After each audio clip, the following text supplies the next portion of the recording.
أعوذ بالله من الشيطان الرجيم بسم الله الرحمن الرحيم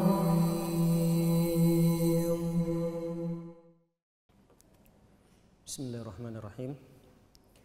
Assalamualaikum warahmatullahi wabarakatuh. Innal hamdalillah nahmaduhu wa nasta'inuhu wa nastaghfiruh wa na'udzu billahi min shururi anfusina wa min sayyiati a'malina. Man yahdihillahu fala mudilla lahu wa man yudlil fala hadiya lahu. Wa asyhadu an la ilaha illallah wahdahu la syarika lahu. Wa asyhadu anna Muhammadan 'abduhu wa rasuluhu la nabiyya wa la rasula ba'dahu. يا أيها الذين آمنوا اتقوا الله حق تقاته ولا تموتن إلا وأنتم مسلمون يا أيها الناس اتقوا ربكم الذي خلقكم من نفس واحدة وخلق منها زوجها وبث منهما رجالا كثيرا ونساء واتقوا الله الذي تساءلون به والأرحم إن الله كان عليكم رقيبا يا أيها الذين آمنوا اتقوا الله وقولوا قولا سديدا يصلح لكم أعمالكم ويغفر لكم ذنوبكم ومن يطع الله ورسوله فقد فاز فوزا عظيما أما بعد فإن أصدق الحديث كتاب الله وخير الهدي هدي نبينا محمد صلى الله عليه وسلم وشر الأمور محدثاتها فإن كل محدثة بدعة وكل بدعة ضلالة wa kullu dhalalatin finnar.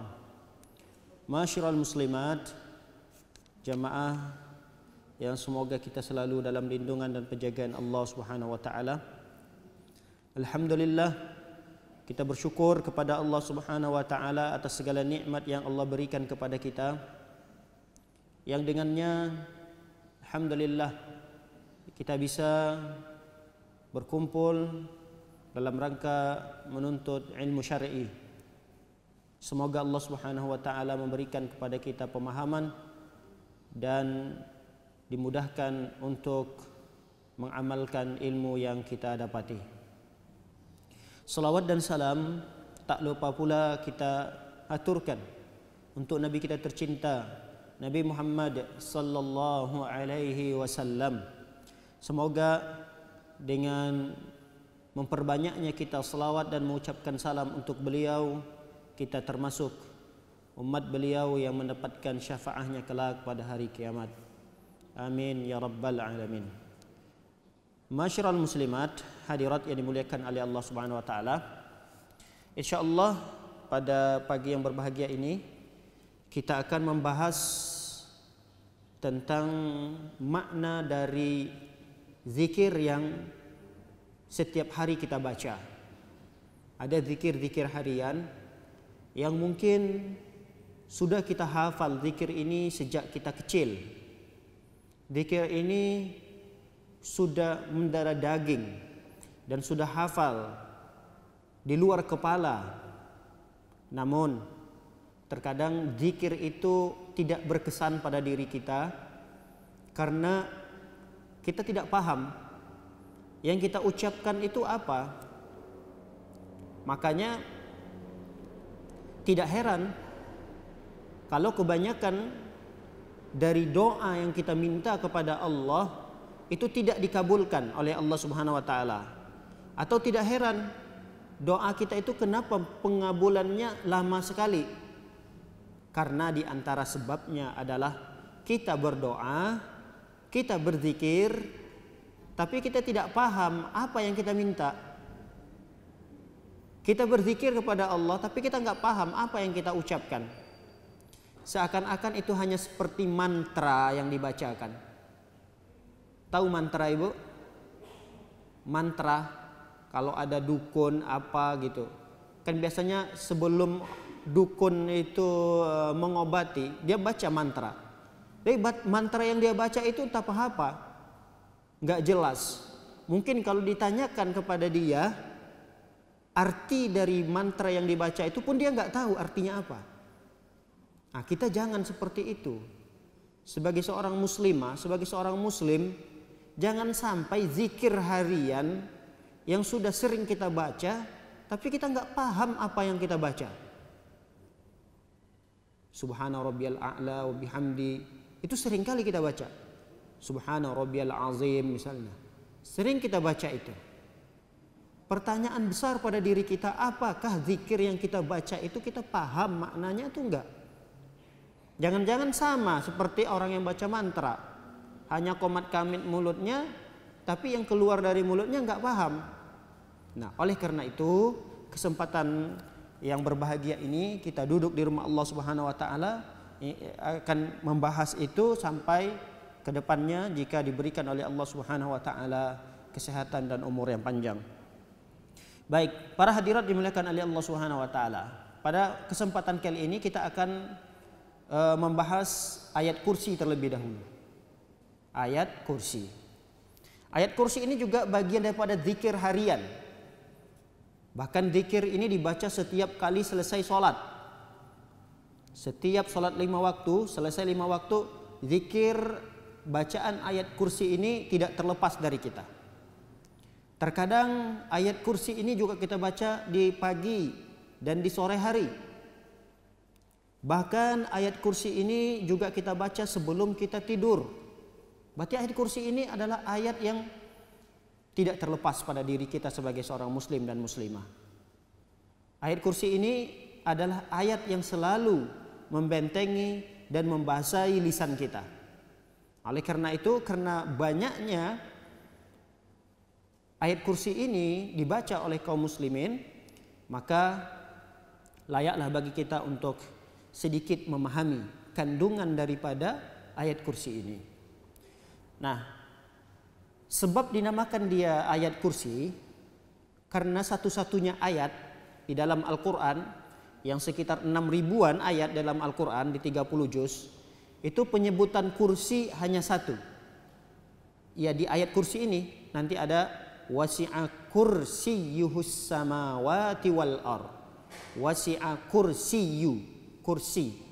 Nah, kenapa dinamakan ayat kursi? Karena di dalam potongan ayat ini ada kata kursi. Baik, kita bacakan dulu ayat kursinya, lalu kemudian nanti kita terjemahkan secara singkat. Baik, a'udzubillahi minasyaitonir rajim. Allahu la ilaha illa huwal hayyul qayyum. لا تأخذه سنة ولا نوم له ما في السماوات وما في الأرض من ذا الذي يشفع عنده إلا بإذنه يعلم ما بين أيديهم وما خلفهم ولا يحيطون بشيء من علمه إلا بما شاء وسع كرسيه السماوات والأرض ولا يؤوده حفظهما وهو العلي العظيم. Baik, ada beberapa kalimat yang akan kita pisahkan dalam pembahasan ayat kursi ini. Kalimat yang pertama, Allahu la ilaha illa huwal hayyul qayyum. Ini yang pertama. Artinya Allah la ilaha illahu, tidak ada sesembahan yang berhak disembah kecuali Dia. Itu arti Allahu la ilaha illahu, yaitu Allah tidak ada sesembahan yang berhak disembah kecuali Dia. Al-Hayyul Qayyum. Al-Hayyu ini maha hidup.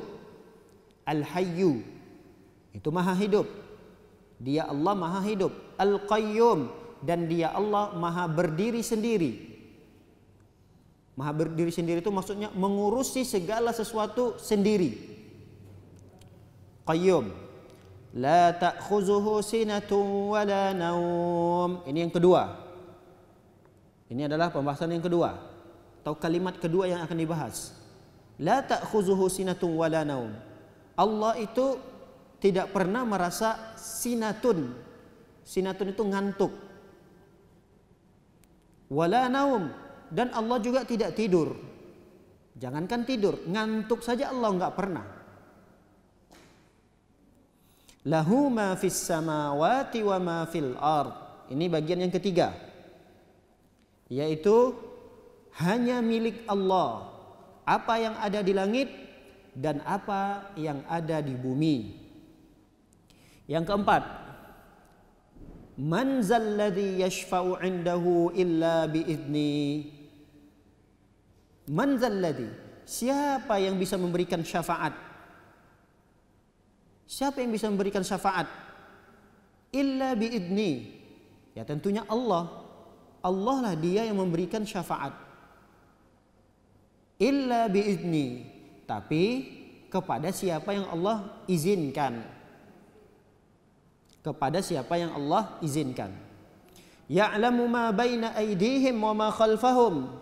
Ini adalah kalimat yang kelima. Dia Allah mengetahui apa yang akan terjadi, dan Allah juga Maha mengetahui apa yang telah terjadi. Kami ulangi, ya'lamu ma baina aydihim wa ma khalfahum. Allah itu tahu tentang apa? Tentang sesuatu yang belum terjadi, yang akan datang. Dan Allah juga tidak akan lupa. Allah juga tahu dan tidak akan lupa sesuatu yang telah terjadi di belakang kita. Wala yuhituna bi syai'in min ilmihi illa bima syaa'. Ini pembahasan yang ke-6.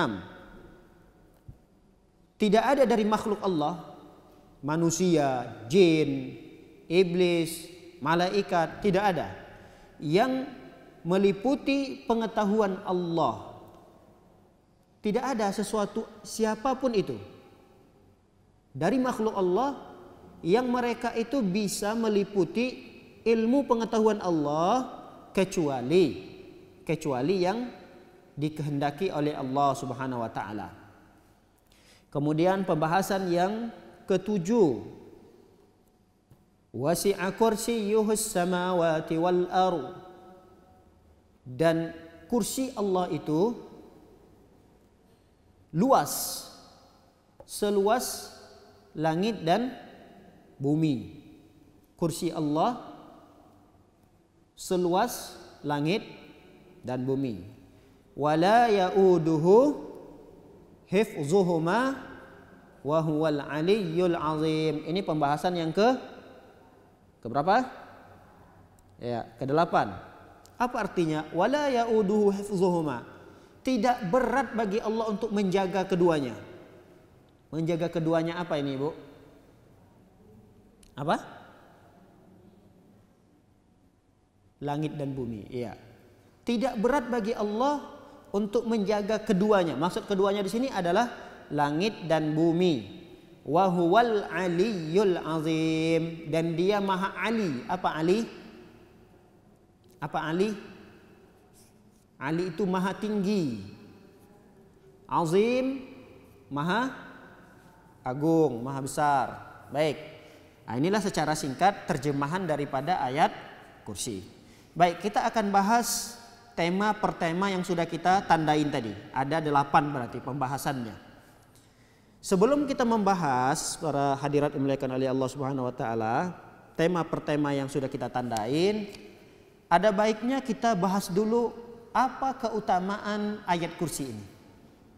Ada keutamaannya atau tidak? Kadang kalau tidak ada keutamaannya kita malas-malas gitu.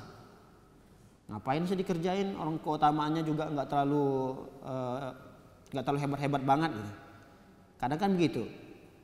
Nah, perlu juga ternyata kita di dalam beramal tuh mengetahui keutamaannya.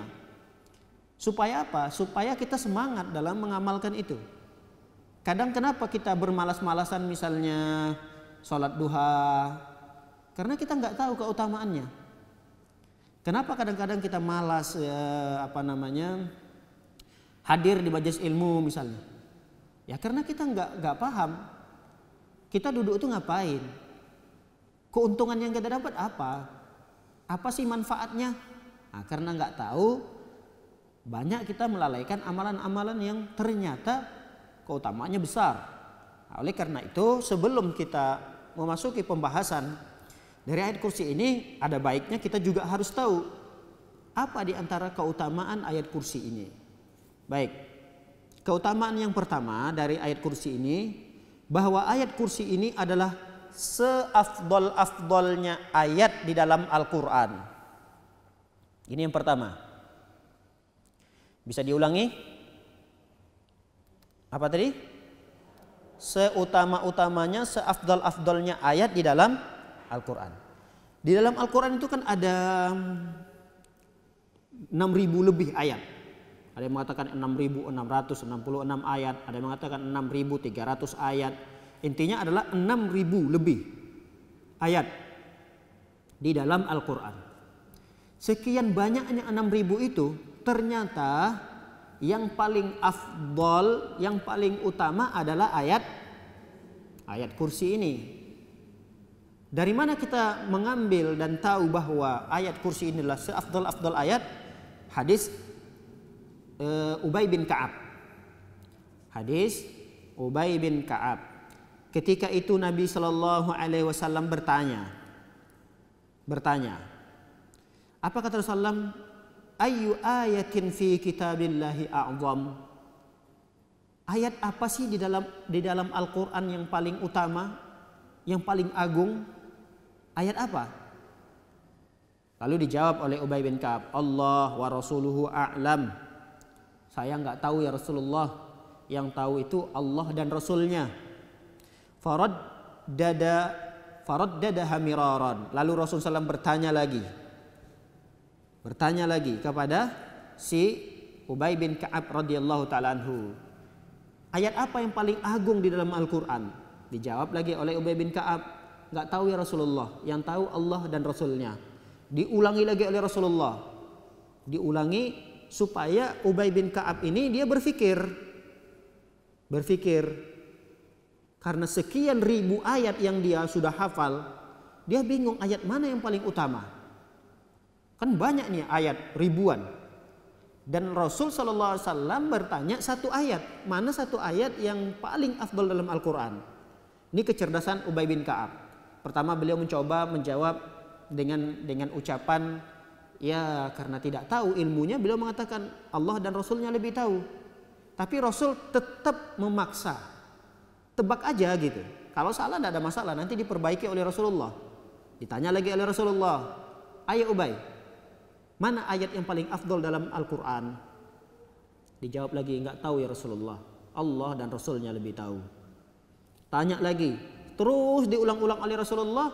Akhirnya Ubay pun sambil berpikir, memutar otaknya dari ribuan ayat yang telah dia hafal, dia menyebutkan ayat kursi. Beliau menebak dengan ucapan ayat kursi.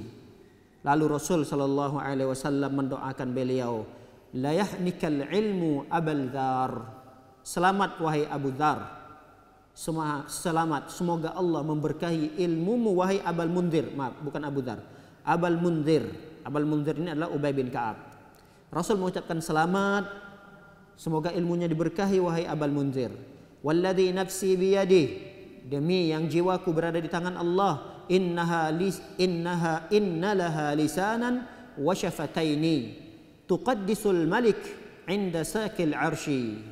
Nanti ayat kursi itu di akhirat akan memiliki lisan, memiliki lidah, wa syafatain, dan ayat kursi itu juga nanti akan diberikan oleh Allah dua bibir. Tuqaddis, dia akan mensucikan Allah Subhanahu wa taala ketika Allah berada di arsy. Itu nanti di hari kiamat. Jadi Allah jadikan ayat itu, ayat kursi itu memiliki lisan, memiliki dua bibir yang dia terus memuji Allah Subhanahu wa taala di arsy. Nah, para hadirin dimuliakan oleh Allah Subhanahu wa taala, ini keutamaan yang pertama, bahwa ayat kursi ini adalah seafdal-afdal ayat di dalam Al-Qur'an. Banyak hadis-hadis yang lain yang menjelaskan seperti itu. Banyak. Baik, keutamaan yang kedua. Bahwa ayat kursi ini bisa menjaga kita dari gangguan jin. Bisa membentengi kita dari gangguan syaitan. Syaitan adalah musuh yang nyata bagi manusia. Ini harus kita tanamkan pada diri kita, bahwa musuh kita, musuh sejati kita adalah syaitan. Inna syaitana lakum aduwwum mubin. Syaitan itu musuh kita. Dan syaitan pintar. Terkadang kita kalah strategi dengan syaitan. Syaitan itu tidak hanya mengganggu kekhusyukan salat kita. Syaitan itu tidak hanya mengganggu aktivitas ibadah kita. Tapi syaitan juga bisa mengganggu aktivitas duniawi kita. Bahkan bisa mengganggu kesehatan kita. Ini syaitan. Dari kalangan jin maksudnya. Syaitan dari kalangan jin. Jadi dia bisa mengganggu produktivitas kita, kegiatan sehari-hari kita, itu pun bisa dipengaruhi oleh syaitan. Makan kita, tidur kita, apa saja, itu bisa diganggu oleh syaitan. Nah, orang yang membentengi dirinya dengan ayat kursi, itu biasanya syaitan nggak bisa ngapa-ngapain. Makanya dalam sebuah riwayat diceritakan, ini ada dua riwayat yang hampir mirip ceritanya. Pertama riwayat Ubay bin Ka'ab, masih hadis Ubay bin Ka'ab. Ubay bin Ka'ab radhiyallahu taala anhu pernah bercerita bahwa beliau memiliki satu kantong yang besar, kantong besar yang isinya korma. Kata beliau, ini korma kenapa setiap hari berkurang? Kalau kita karung lah ya, bukan kantong, karung lah, karung besar. Nah, karungnya itu isinya korma. Yang beliau herankan adalah setiap hari korma yang ada di dalam kantong-kantong ini berkurang. Kalau kita misalnya beras lah, kita melihat gak pernah ada orang ngambil beras, anggota keluarga kita gak pernah masuk ke gudang itu, tapi kenapa beras itu sering berkurang gitu dalam karung? Nah, ini menjadi suatu pertanyaan besar bagi Ubay bin Ka'ab. Suatu ketika Ubay bin Ka'ab bertekad, kalau begitu nanti malam saya jaga nih, gudang ini saya jaga. Dijagalah oleh Ubay bin Ka'ab. Ketika beliau menjaga gudang itu di malam hari, lalu tiba-tiba ada sosok yang hampir mirip dengan manusia, yang udah gede, udah dewasa, masuk pelan-pelan masuk ke gudang itu. Faqala fasallimtu alaihi faraddas salam. Melihat sosok kayak laki-laki gitu, Ubay bin Ka'ab mengucapkan salam. Assalamualaikum. Dijawab sama dia, waalaikumsalam. Lalu kemudian Ubay bertanya, ma anta jinniyun am insiyun? Kamu ini siapa? Kamu ini jin atau manusia? Karena kan gelap malam, tapi sosok itu nggak terlalu jelas. Dia agak mirip ke manusia memang. Bentuknya tuh kayak manusia, gelap. Qala, lalu sosok yang dilihat tadi menjawab, jinni, saya adalah jin. Kata sosok laki-laki itu. Kalau kita yang jaga malam gimana nih, Bu? Kita ngelihat udah gelap-gelap nih, kayak ada bayangan-bayangan gelap-gelap gitu. Mungkin gak sempat kita berkomunikasi, udah langsung lari kita. Tapi Ubay bin Ka'ab nyantai dia. Karena dia tahu bahwa jin itu sama seperti manusia. Dia gak bisa mengganggu kita dan kita tidak bisa mengganggu dia. Kita tidak bisa menyakiti dia, dia tidak bisa menyakiti kita. Kecuali memang ada keinginan ya, keinginan untuk menyakiti. Dia melihat ada sosok dari kegelapan, tidak terlihat ingin menyerang. Dia cuma jalan biasa ke arah gudang itu. Ya dia kira manusia biasa atau siapalah gitu. Dia klarifikasi dulu dengan ucapan salam. Assalamualaikum. Dia jawab waalaikumsalam. Kamu ini jin apa manusia? Langsung to the point. Kamu ini jin apa manusia? Dijawab sama dia jin. Oh saya jin. Tapi Ubay bin Ka'ab biasa aja, nggak lari kayak kita. Kalau kita udah lari sampai terkencing-kencing kalau saking takutnya gitu. Baik, kita lanjutkan kisahnya. Nawilni yadak. Masya Allah. Lihat keberanian Ubay. Coba sini tanganmu. Saya lihat tanganmu dulu. Kalau kamu betul jin. Jadi nggak takut. Dia mengaku jin. Jadi Ubay bin Ka'ab ini nggak yakin. Masa saya berkomunikasi dengan jin? Coba lihat dulu tanganmu. Diserahkannya jin itu menyerahkan tangannya. Fanawalani faida yadu kalbin. Kata beliau ketika dia tunjukkan, dia tampakkan tangannya, lalu aku melihat tangannya itu seperti tangan anjing. Tapi sosoknya sosok manusia. Sosoknya dari kegelapan dia sosok manusia, orang dewasa. Tapi ketika Ubay bin Ka'ab mengatakan, coba lihat tanganmu, lihatkan tanganmu. Dilihatkan, tangan itu tidak seperti tangan manusia. Kalau kita kan ada 5 jari. Nah dalam riwayat ini diceritakan faida yadu kalbin. Tangannya seperti tangan anjing. Wa sya'ru kalbin, tangannya itu berbulu-bulu seperti bulu anjing. Fakultu hakaza khalqul jin. Apakah seperti ini bentuk jin? Kata Ubay, apakah bentuk jin seperti yang kamu ini sosoknya? Qala laqad alimtal jin ma fihim ashadda minni. Kata si jin ini menjawab, ketahuilah bahwa sesungguhnya ada sosok jin yang lebih jelek, lebih buruk daripada saya. Ya, qultu fama hamalaka ala ma sana'ta. Lalu kemudian Ubay bertanya lagi, apa yang menyebabkan kamu ini melakukan perkara ini? Apa yang mendorong kamu melakukan ini?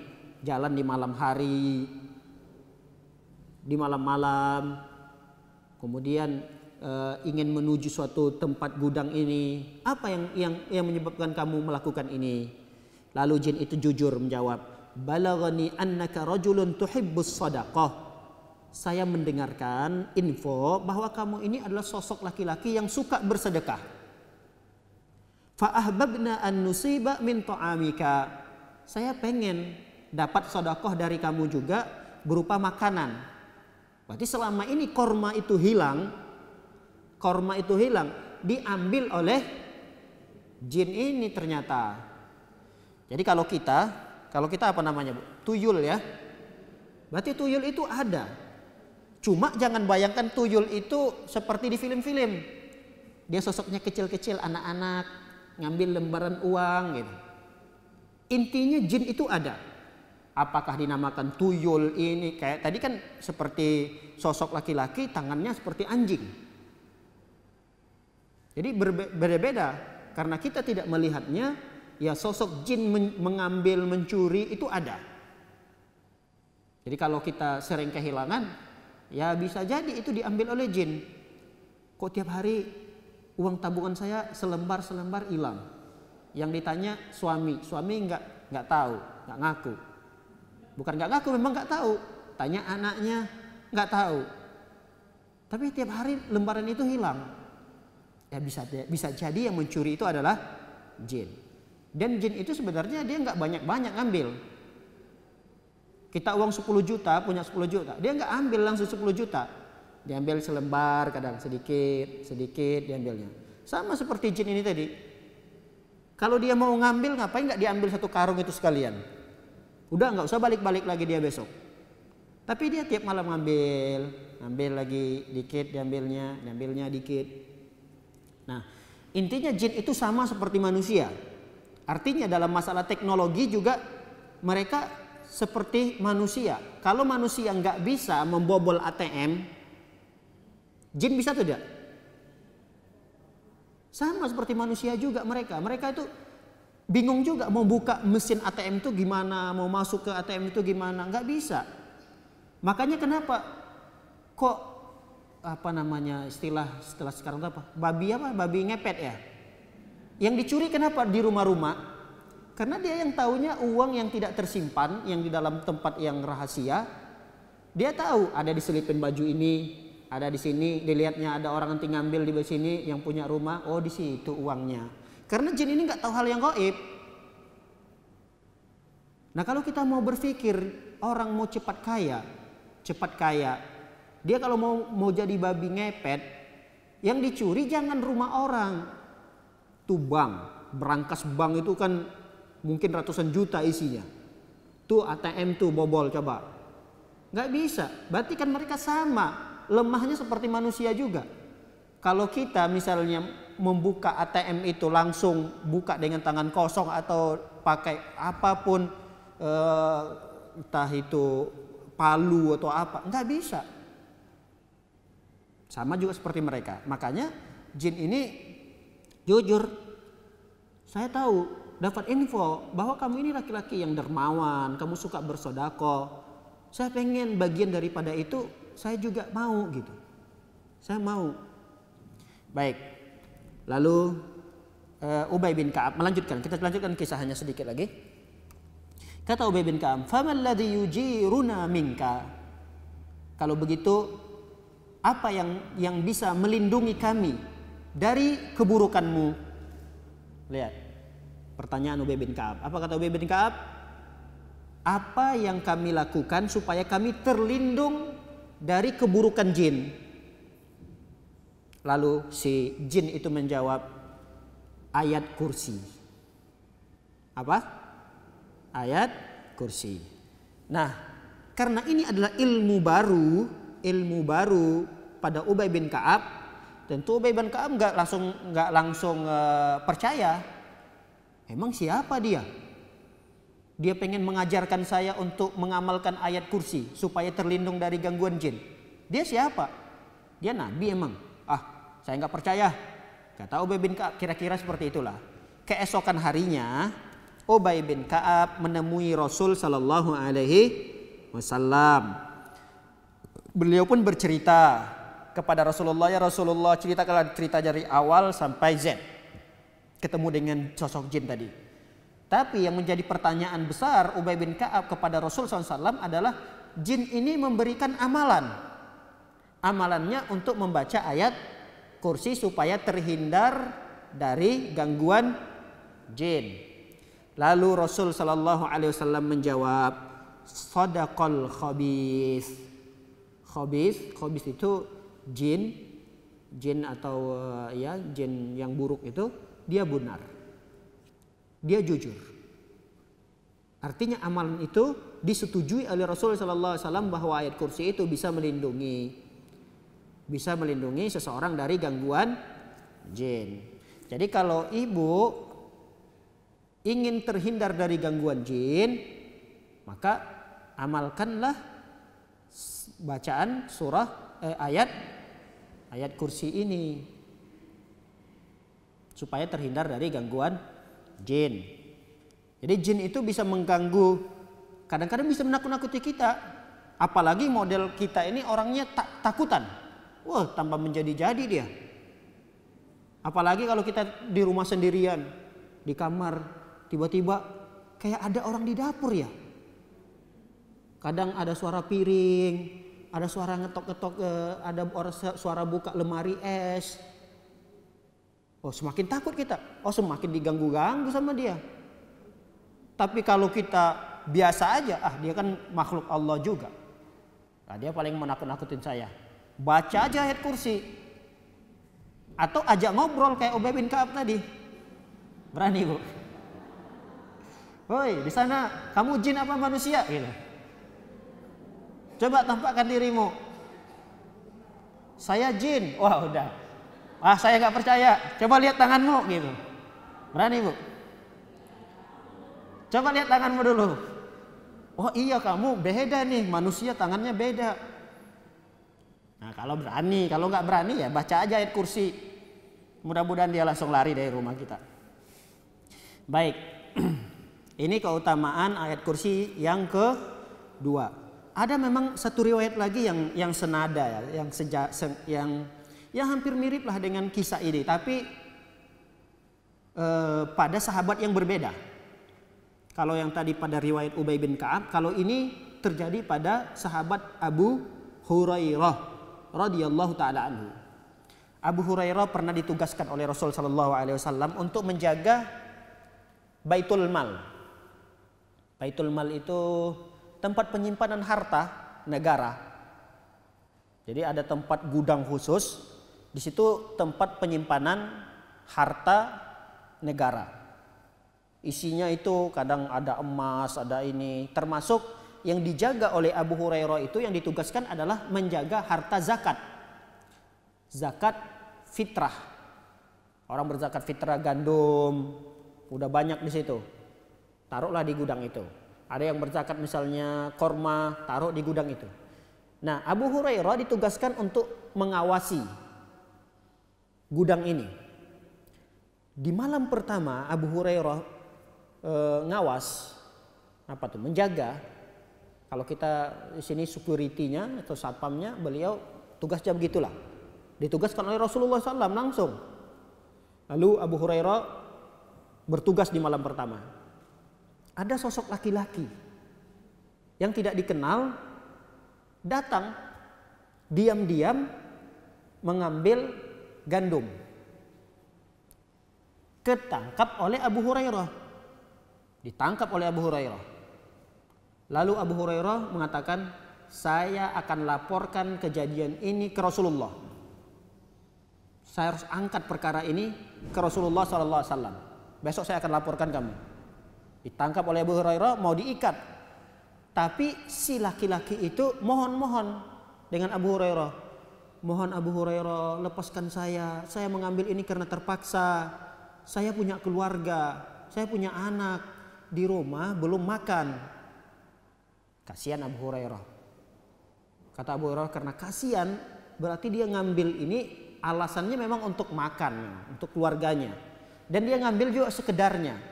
Bukan ngambil sekarung 2 karung, enggak. Dia ambil sebagian yang mungkin cukup untuk keluarganya. Dan ketika itu dia pulang, ketangkap sama Abu Hurairah.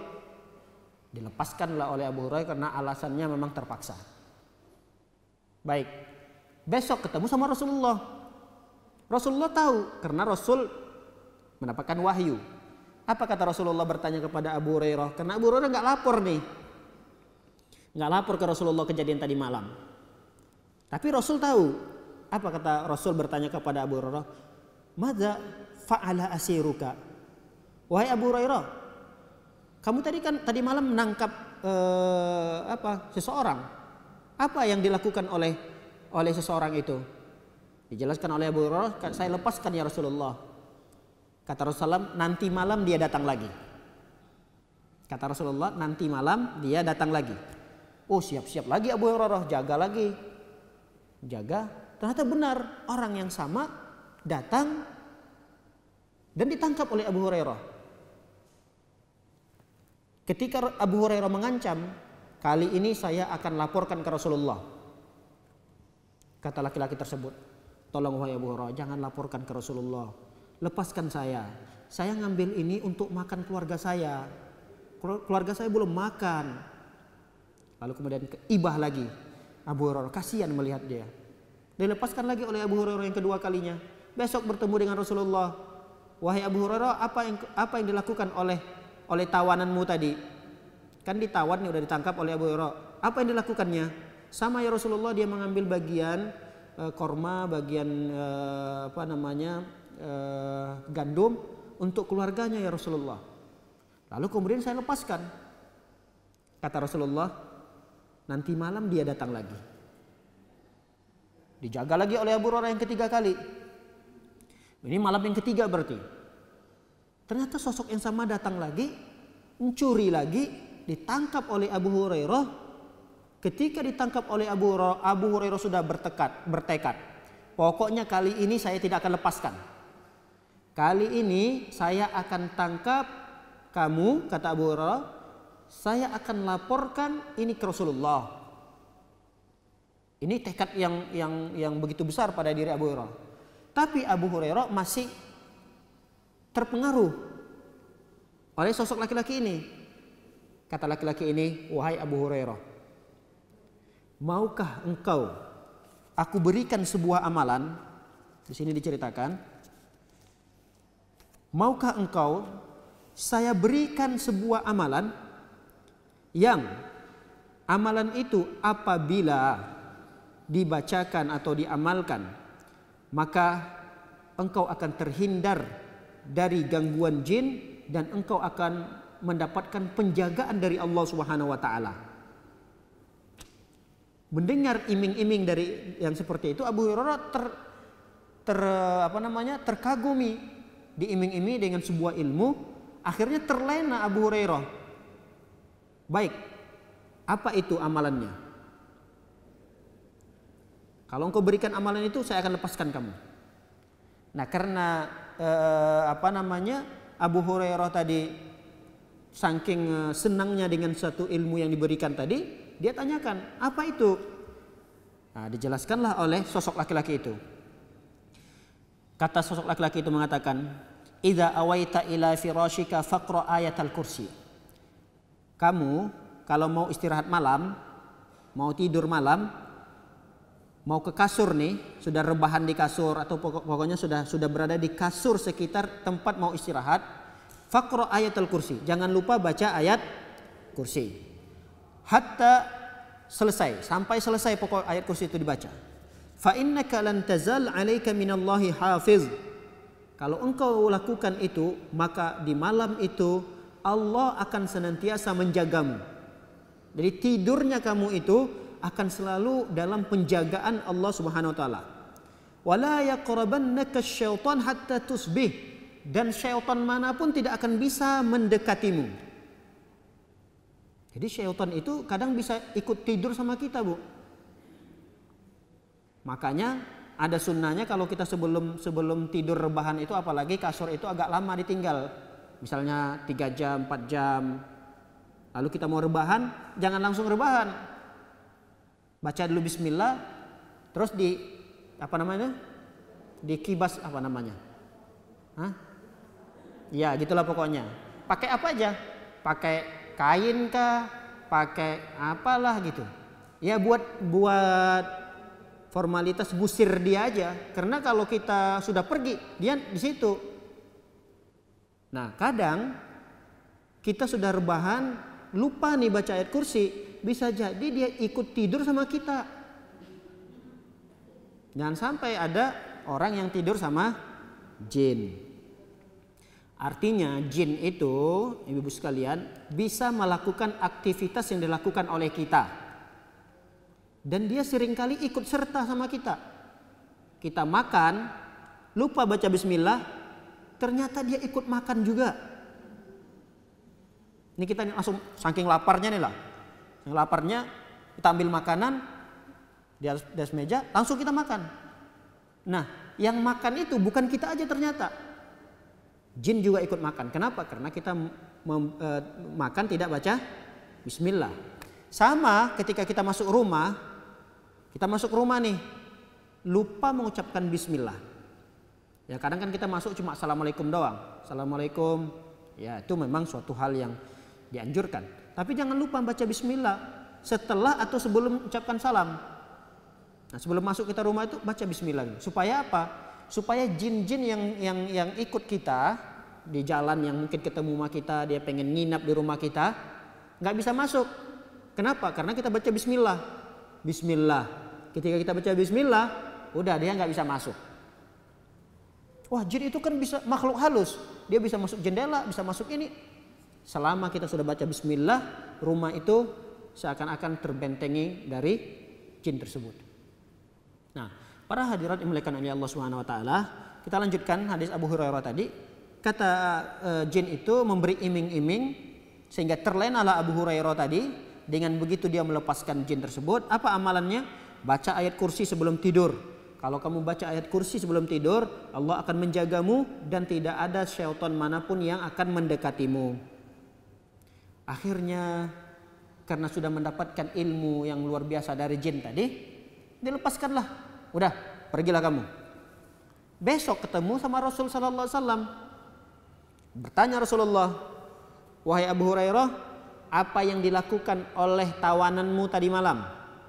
Apa yang dilakukan oleh tawananmu tadi malam? Kata Abu Hurairah menjawab, "Ya Rasulullah, zama annahu yu'allimuni kalimat yanfa'uni Allahu biha. Fa khallaitu sabilahu." Kata Abu Hurairah, "Ya Rasulullah, tadi malam dia memberikan pengajaran kepadaku sebuah kalimat, yang kalimat itu Allah memberikan manfaat kepadaku. Nah, karena dia memberikan jasa kepadaku, mengajarkan aku sebuah ilmu yang bermanfaat, aku lepaskan dia ya Rasulullah. Lalu Rasul bertanya, emang apa yang diajarkan oleh sosok itu, oleh sosok laki-laki itu? Kata Abu Hurairah, ya Rasulullah, yang diajarkannya apabila saya ingin ke tempat tidur, mau istirahat malam, jangan lupa baca ayat kursi sampai selesai. Dari awal sampai akhir. Lalu kemudian dia berkata kepadaku, kalau itu dibaca maka Allah akan menjagaku dan tidak ada syaitan yang dekat kepadaku. Lihat. Apa kata Rasul sallallahu alaihi wasallam? Ama innahu sadaqaka wa huwa kadzub. Ta'lam man tukhatib mundu thalathati layalin ya Aba Hurairah. Kata Rasulullah SAW, dia benar. Kali ini yang dia ajarkan itu benar, tapi dia ini sosok pendusta. Jin itu sosok pendusta sekali. Tapi kali ini dia benar, kata Rasulullah. Artinya amalan ayat kursi yang diajarkannya tadi itu benar. Berarti sama, hampir mirip dengan kisah Ubay bin Ka'ab tadi, yang menemui sosok tadi yang berupa tangannya seperti anjing tadi. Nah, kali ini dia benar, kata Rasul SAW. Ta'lam man tukhatib mundu thalathati layalin ya Aba Hurairah. Kamu tahu enggak Abu Hurairah, yang kamu ajak bicara selama 3 malam itu, kamu kenal enggak orangnya? Kata, enggak ya Rasulullah, saya enggak kenal. Qala fadzalika syaiton. Ternyata itu adalah setan. Abu Hurairah ternyata enggak kenal sama sekali sosok itu, karena dia menjelma seperti manusia. Menjelma manusia ya, Abu Hurairah menganggap itu manusia biasa. Nyuri karena keluarganya butuh makan apa, ya udah silahkan. Ternyata ingat, jin itu juga bisa menjelma menjadi manusia. Jadi jin itu memiliki kelebihan, kekuatan yang dia bisa menjelma menjadi apa saja yang dia inginkan. Kadang jin itu bisa menjelma menjadi ular. Bisa. Dan itu terjadi di zaman sahabat ya. Ketika ada jin yang masuk rumah, tapi dia menjelma menjadi ular. Makanya kalau ada ular yang masuk rumah, jangan langsung dibunuh. Dan ingat, jin itu kalau dia sudah menjelma menjadi makhluk yang terlihat, jin kalau sudah menjelma menjadi makhluk yang terlihat, dia lemah. Dia lemah. Dan dia bisa membahayakan dirinya. Kalau mau dibunuh, dia bisa terbunuh. Karena dia sudah menjelma menjadi makhluk terlihat dan dalam kondisi itu dia lemah. Karena hakikatnya jin itu kan dia pada alam yang berbeda. Dia kan alam yang tidak terlihat. Nah, ketika dia menampakkan dirinya itu, dia dalam kondisi lemah. Makanya kalau ibu-ibu kalau melihat sesuatu yang aneh, jangan takut, karena kondisi dia sudah dalam kondisi lemah. Nah, tapi jangan juga serampangan, langsung memukulnya atau mungkin langsung ini, jangan. Apalagi dia dalam bentuk ular. Pernah di zaman sahabat juga terjadi, ada ular ternyata itu jelmaan dari jin. Nah, maka dianjurkan oleh Rasulullah kita berikan peringatan 3 kali. Kamu keluar, wahai ular, kamu keluar dari rumah saya. 1 kali, 2 kali, 3 kali misalnya. Kalau 1 kali, 2 kali atau 3 kalinya dia paham, dia keluar, berarti benar dia jin. Tapi kalau dia tidak paham, berarti dia betul ular beneran, boleh dibunuh. Kalau dia ular beneran. Kalau dia paham, kalau kita kasih tahu, sekarang kamu keluar, ini rumah saya. Nah, kemudian bergerak sendiri dia cari pintu keluar, berarti dia jin. Jangan langsung dibunuh, karena nanti khawatir dia balas dendam, keluarganya balas dendam. Bisa jadi. Ada juga yang terjadi di zaman sahabat, ketika istrinya, ini sahabat pulang dari perang sampai rumah, tiba-tiba istrinya kaget. Di dalam rumah ada ular. Saking kagetnya si istri ini keluar dalam kondisi tidak menutup aurat. Marah suaminya. Tiba-tiba pulang dari rumah, istrinya keluar dalam kondisi tidak menutup aurat. Ada apa dengan kamu? Udah mau dipukul sama suaminya kan. Kata istrinya, jangan pukul saya. Saya dalam kondisi seperti ini, saya takut di rumah ada ular. Oh, saking kesal suami gara-gara ular ini, istrinya keluar rumah malam-malam tanpa menutup aurat, saking kesalnya dia mau bunuh ular tersebut. Terjadilah duel antara ular itu dengan suaminya tadi ini. Ternyata apa yang terjadi pada keduanya? Dua-duanya mati. Dua-duanya mati. Dan itu dilaporkan kepada Rasulullah. Kata Rasulullah SAW, yang sosok ular itu adalah jin, kata Rasulullah SAW. Nah, berarti jin itu bisa menjelma menjadi makhluk yang terlihat. Kadang dia bisa jadi anjing, bisa jadi ini, bisa jadi itu. Nah, itu sosok jin. Nah, kadang kita ingin menghindari keburukan-keburukan jin itu dengan cara apa? Dengan cara membaca ayat kursi. Karena kan ketika dia sudah menjelma menjadi manusia, menjadi ini, berarti kan dia ingin membahayakan kita. Berarti akan ada keburukan-keburukan yang akan dia timbulkan. Nah, kita ingin berlindung kepada Allah dari keburukan-keburukan jin ini dengan cara salah satunya adalah membaca ayat kursi. Baik, ini keutamaan yang kedua. Keutamaan yang ketiga, bahwa ayat kursi ini adalah sayyidu ayatil Quran, penghulunya. Ayat daripada Al-Quran adalah ayat kursi. Hal ini diriwayatkan oleh Abu Hurairah.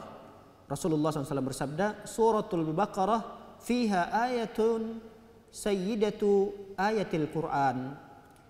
Di dalam surah Al-Baqarah ada satu ayat yang dia itu adalah pemimpin dari seluruh ayat dalam Al-Quran. La taqra'u fi baitin fihi syaitan illa kharaja minhu. Dan ayat itu apabila dibacakan di dalam rumah, maka syaitan akan keluar dari rumah itu. Yaitu ayat kursi. Nah, hadis ini diriwayatkan oleh Al-Hakim. Dan hadis ini sahih isnadnya, tapi hadis ini tidak dikeluarkan oleh Imam Bukhari dan Imam Muslim. Baik, ini keutamaan yang berikutnya.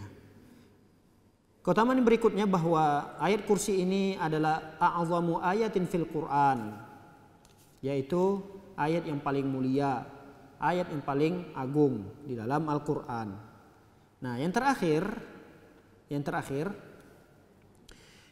di antara kemuliaan daripada keutamaan daripada ayat kursi ini adalah ketika seseorang membacanya setelah selesai sholat wajib, maka dia akan dijanjikan oleh Rasul SAW berupa surga. Ya, apabila ayat kursi ini dibaca setiap selesai sholat 5 waktu. Rasul SAW bersabda, man qara'a dubura kulli salatin maktubatin ayatal kursi lam yamna'hu min dukhulil jannati illa an yamut.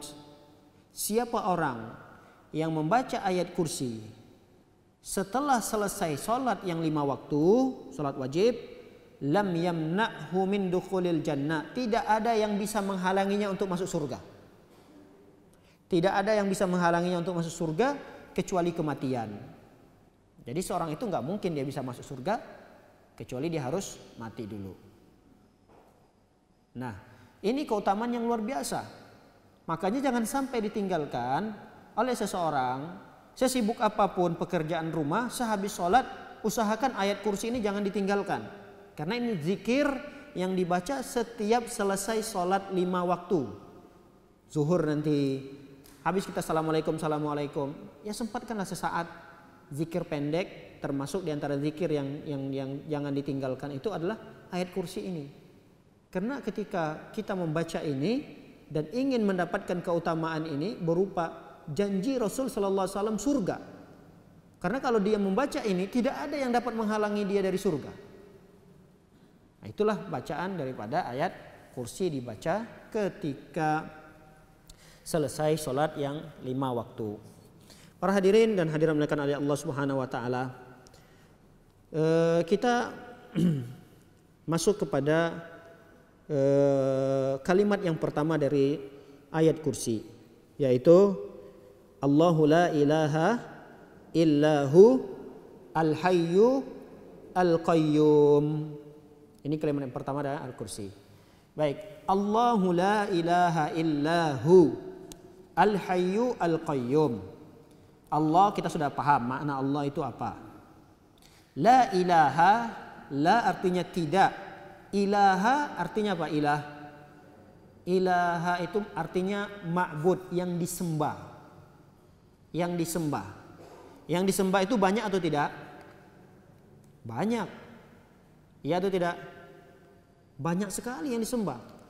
Ada yang menyembah batu, ada yang menyembah pohon, ada yang menyembah matahari, ada yang menyembah Isa, ada yang menyembah banyak sesembahan.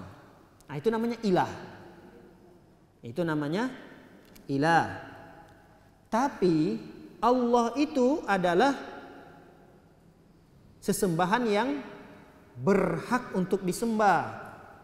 Paham Ibu? Jadi dari sekian banyak sesembahan yang ada di muka bumi ini, sekian banyak ratusan sesembahan di muka bumi ini, tapi yang hak, yang benar untuk disembah adalah Allah. Makanya cara menerjemahkan la ilaha illallah yang benar bukan tiada Tuhan selain Allah.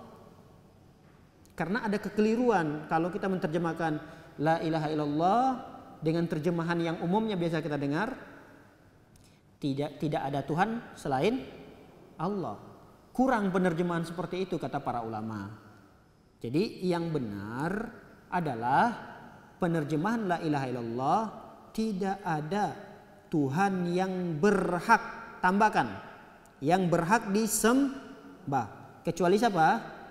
Allah. Nah, kalau kita nanti mengajarkan ke anak-anak kita seperti itu, tidak ada sesembahan atau Tuhan, boleh juga diterjemahkan Tuhan atau sesembahan, tidak ada Tuhan yang berhak disembah kecuali Allah. Nah, kalau kita menerjemahkannya tidak ada Tuhan selain Allah, nanti orang-orang Nasrani juga mengatakan tidak ada Tuhan kami ya selain Allah kami. Tidak ada Tuhan kami, misalnya agama ini mengatakan tidak ada Tuhan umat Islam itu, tidak ada Tuhan ini Tuhan agama ini, kecuali Tuhan kami, Allah kami. Nah, nggak benar terjemahan seperti itu, karena semua orang akan mengakui tidak ada sesembahan ya kecuali Tuhan kami. Ya silakan mereka mengklaim itu, silakan. Tapi yang berhak untuk disembah di alam ini adalah hanya Allah Subhanahu wa taala. Baik, Allah itu punya nama dan di dalam nama itu terkandung sifat. Kami ulangi, Allah itu punya nama dan setiap nama Allah itu terkandung sifat. Apa contoh nama Allah, Ibu? Apa contoh nama-nama Allah? Hah? Biasanya ada 99 nama gitu kan. Contohnya As-Sami ya. As-Sami, apa arti Sami? Mendengar. Allah Maha mendengar, itu nama Allah. Nah, di dalam nama Allah itu terkandung sifat Allah. Berarti ada sifat apa di dalam Maha mendengar? Ada sifat apa? Sifat mendengar. Ya atau tidak? Allah, nama Allah itu As-Sami. Arti As-Sami itu Allah Maha mendengar.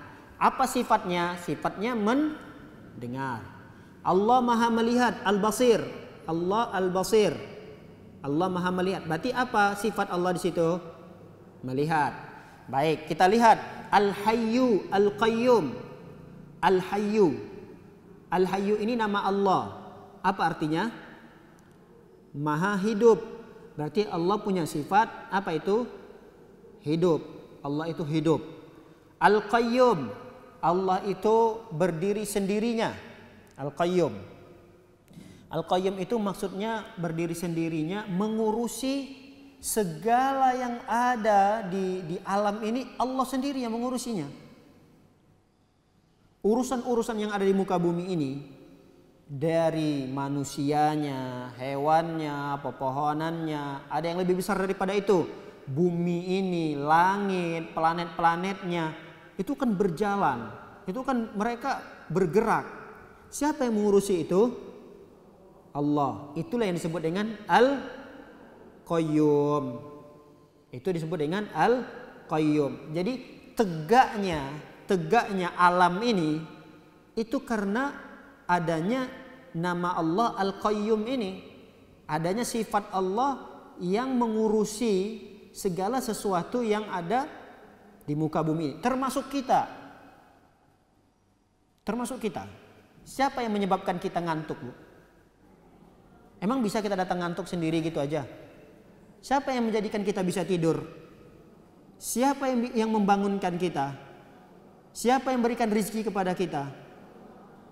Siapa yang bisa menumbuhkan benih yang ada di padi itu, kemudian dia berbuah, lalu menjadi beras, lalu kita makan? Siapa?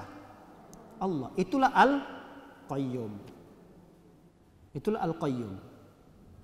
Allah Al-Hayy. Allah Maha Hidup. Lihat kehidupan Allah Subhanahu wa taala tidak diawali dengan sesuatu yang belum ada. Allah itu Al-Hayyu, kehidupan Allah azali. Beda dengan kehidupan kita. Kita juga Al-Hayy. Kita hidup manusia yang hidup. Tapi bedanya kehidupan kita dengan kehidupan Allah, kita dimulai dari sesuatu yang tidak ada. Iya kan? Dan kehidupan Allah itu abadi. Allah Maha Hidup dan kehidupan Allah itu abadi. Apa makhluk Allah yang abadi? Makhluk Allah yang abadi apa? Hah? Misalnya surga ya. Surga makhluk atau bukan? Makhluk kan? Ciptaan Allah kan surga. Makhluk itu kan artinya ciptaan. Surga ciptaan Allah kan? Makhluk Allah. Abadi atau tidak dia? Abadi. Neraka ciptaan Allah kan? Ciptaan Allah. Abadi dia, abadi. Arsy-Nya Allah, makhluk Allah. Berarti dia abadi. Apakah dikatakan syirik nih? Wah, syirik dong. Surga ini, neraka ini, dia abadi, Allah juga abadi. Beda. Abadinya surga, abadinya neraka itu karena diabadikan oleh Allah. Dan sebelumnya surga dan neraka ini nggak ada. Diciptakan oleh Allah, tadinya nggak ada, diciptakan oleh Allah, lalu kemudian diberikan oleh Allah sifat abadi kepada surga dan neraka ini. Nah, beda dengan Al-Hayy, Allah Subhanahu wa taala, Allah Maha Hidup. Allah Maha Hidup, abadi kehidupan Allah, tapi tidak dimulai dari yang tidak ada. Memang azali. Hidup Allah SWT itu tidak dimulai dari tidak ada seperti misalnya neraka, surga tadi. Kalau surga neraka abadi tapi dimulai dari yang suatu tidak ada. Diciptakan oleh Allah adalah surga. Diciptakan oleh Allah adalah neraka. Lalu diberikan sifat oleh Allah, kalian abadi. Gitu. Itu perbedaannya. Dengan Allah Subhanahu wa taala, keabadian Allah dengan keabadian makhluk Allah. Kalau manusia nggak abadi. Ya paling umur kita diprediksi oleh Rasulullah 60 sampai 70. Kadang ada yang lebih dari 70, tapi itu sedikit. Nah, ketidakabadian kita ini di dunia harusnya kita peruntukkan, kita pergunakan untuk sesuatu yang akan kita temui nanti. Ada kehidupan lagi ternyata setelah kita hidup di dunia ini. Dan kehidupan itu lebih panjang daripada hidup di dunia ini. Kalau di dunia ini cuma 70-80, nanti kita akan menempuh kehidupan berikutnya di alam barzakh. Kita nggak tahu berapa tahun, berapa ratus tahun.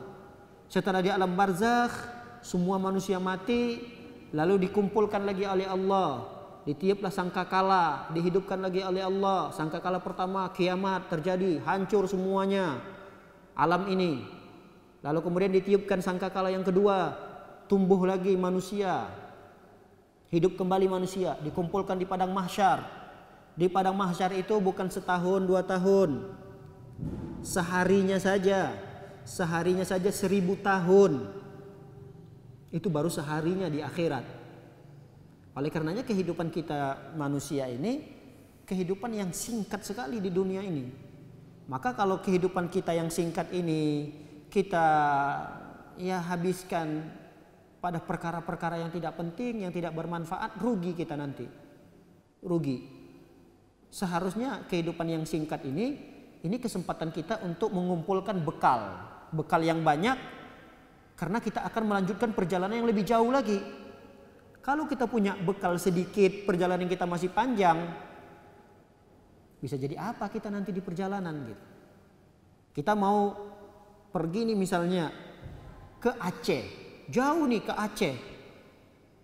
Cuma diberikan kesempatan untuk mengumpulkan bekal, diberi 3 hari. Ayo siap-siap 3 hari ya, kita mau jalan ke Aceh. Nah selama 3 hari itu diberi kesempatan, kita nyantai gitu. Kita nggak ada persiapan, nggak beli makanan, nggak beli ini, nggak beli itu. Kita nyantai aja, masih hari pertama, nanti hari kedua aja. Hari kedua kita juga nyantai. Hari ketiga udah siap-siap mau berangkat. Baru kita mau siap-siap, mau beli airnya lah, beli makanannya untuk perjalanan. Udah nggak sempat lagi. Jalan. Sampai di perjalanan, udah mulai jalan. Belum sampai ke Acehnya, baru sampai misalnya ke Lampung atau apa. Udah habis bekal kita. Begitulah perumpamaan kita, singkat hidup di dunia ini, tapi ketika kesingkatan hidup di dunia ini tidak dimanfaatkan, itu akan membahayakan kita ketika kita berada di perjalanan menuju alam barzakh. Kemudian setelah itu ada lagi alam di mana kita dikumpulkan oleh Allah Subhanahu wa taala di hari kiamat. Itu juga panjang sekali. Perjalanan yang begitu panjang sekali yang akan dihadapi oleh manusia. Baik. Para hadirat yang dimuliakan oleh Allah Subhanahu wa taala, barangkali ini yang bisa kita kaji pada kesempatan pagi yang berbahagia ini. Kita tidak sempat habis membahas tentang ayat kursi, tapi insya Allah mudah-mudahan pada pertemuan berikutnya kita akan selesaikan penjelasan tentang ayat kursi, karena ayat kursi ini sangat penting sekali. Ternyata inilah zikir harian yang sering kita baca. Minimalnya kita membaca ini ya 5 kali ya, habis sholat 5 waktu. Kalau kita ingin mengamalkan sebelum tidur tadi berarti 6 kali dalam sehari, bisa 7 kali, bisa 8 kali kadang kita baca ayat kursi ini. Maka sayang, sungguh sangat sayang kalau sering kita baca ayat ini tapi kita tidak paham maknanya. Sayang sekali kalau kita sudah hafal, bahkan sering kita baca dalam sehari lebih dari 7 kali, tapi enggak kita pahami maknanya, sayang sekali. Karena kita terkadang tidak menikmati bacaan itu, tidak menghayatinya, anggap biasa saja seperti lalat yang lewat gitu kan, sayang. Maka perlu kiranya kita memperdalami atau ya memahamilah sedikit walau 1-2 kata yang kita bisa pahami dari ayat kursi yang kita baca. Allah alam bisawab, barakallahu fikunna. Semoga Allah SWT memberkahi kita, memanjangkan umur kita, berikan kesehatan kepada kita. Semoga Allah SWT melindungi kita dari setiap mara bahaya. Semoga Allah Subhanahu wa taala memberikan kemudahan dalam setiap urusan dunia kita dan urusan akhirat kita. Demikian, wassallallahu ala nabiyina Muhammadin wa ala alihi washabbihi wasallam jamain. Akhiru da'wana subhanakallahumma bihamdika asyhadu an la ilaha illa anta astaghfiruka wa atubu ilaik. Assalamualaikum warahmatullahi wabarakatuh.